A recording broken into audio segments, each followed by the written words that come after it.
Hello, welcome to Good Job, where we interview inspiring people from the music industry. We follow their journey from their very worst job to present day and find out what makes them them.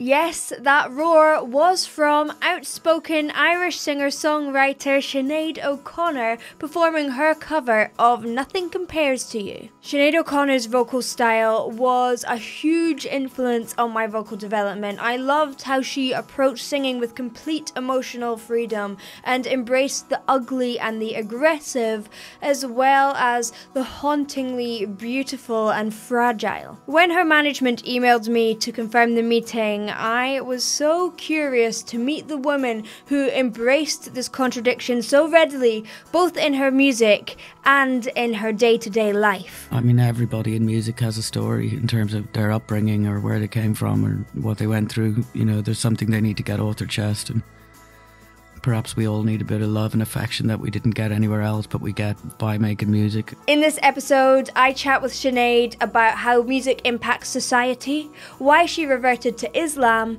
and how the youth are making a better future. This is only part of the interview, so if you'd like to hear the rest of it, head over to all the podcast platforms.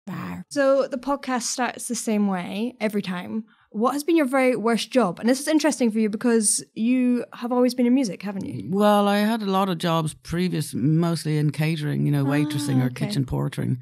I also was a kissogram girl for a while when I was a teenager. I also worked in a chip shop. Okay. Let me see. I guess I've been lucky. I don't think I've ever had a job I didn't like. If anything, sometimes parts of the job I currently have I don't like. I love the making music part, but I hate the business part. Okay. So I that's the worst part of any job I've ever had, I think, is dealing with the kind of financials and business aspect of music. That just, I'm not made for that. I can't speak its language, you know what I mean? It makes me really over anxious. Yeah. I just get terribly over anxious about it, and, you know, work myself up, making mountains out of molehills. And I'm the same though. I have to get someone else to help me with those sorts of things. I mean? Yeah. So, but I don't know. I think the kissogram girl job was probably one of the worst insofar as I wasn't very good at it. What does that even involve? Well, it was the 80s, so it was all very tame, and it was Ireland, so it was even tamer. So you just had to wear like a French maid outfit and, you know, go and put a pair of knickers on a guy's head and read a stupid poem in a French accent. Do you know what I mean? I just wasn't very good at it. Yeah. You know, so I didn't really like that job from the point of view that I was so shy. Yeah. That was the only reason I didn't like it, you know. But could you do the French accent though? Not terribly well, no. Yeah, that's the bit that I would struggle with. I'd be shaking reading the poem, and like I wouldn't be sexy. I'd be standing there in the dress and everything, but I wouldn't at all be sexy. I was terrified standing there shaking. Yeah. You know. Do you think the person you were then could have imagined you now where you are? No, I never really thought about it, because you know the way when you're young, like I was only 16 at that time, you're really living in the moment, aren't you, when you're that age? Yeah. You don't really stop living in the moment until you get to about 20, 21. So I didn't really have any kind of plans or projections, or, you know, even when I made my first record, I didn't. All I was doing really is I had shit to get off my chest. I wasn't really thinking about whether I'd sell records or whether it all just happened. Do you know what I mean? Yeah. But my only reason for, like, I always feel you should only ever make a record because you're going to go crazy if you don't. You shouldn't really be making it for any other reason, you know what I mean? Whatever follows after that follows, you know.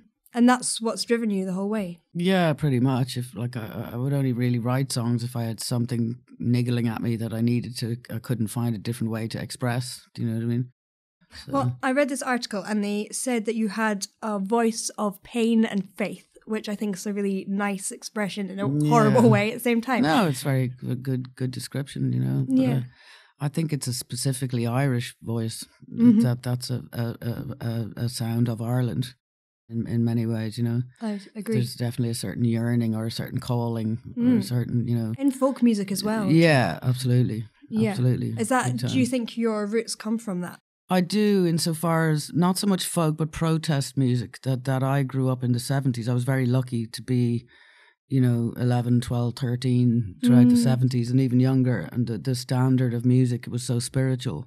If you look at The Last Waltz, for example, which is so appropriately named, every single artist on there is extraordinarily spiritualized, So, and they were all protest singers to some extent, whether it was just by their demeanor or whether, it was by their actual song. So there was a reason in the 70s for going into music that was not just entertainment. It was changing things, And that's different now, I suppose. Well, I think that finished the day John Lennon died. That if you notice what happens when John dies is music becomes electronic. Immediately you have, Duran Duran and all of these types of bands where nobody's playing any real instruments and nobody's singing about anything but love or breakups or sex or champagne, you know what I mean? Yeah. That, even artists like Bob Dylan begin to be less political. Nobody believes really anymore that John Lennon was purely shot by some crazy fan.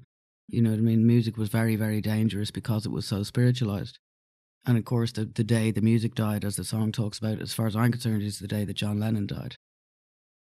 Generations began to be groomed then to write songs about nothing, not to write songs that would change anything, and for artists not to become anti-war heroes or, to become the kind of heroes that now you see these young people like that Greta girl be, and the other lady, the African lady whose name I can't remember, the two young women and the children now standing up to do things. That's very interesting.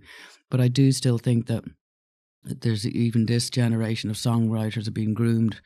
The music is so sexualized and the young ones are being so sexualized at such a young age, and all they're writing songs about is sex, and they're not encouraged to write songs that might give you the chills. Yeah.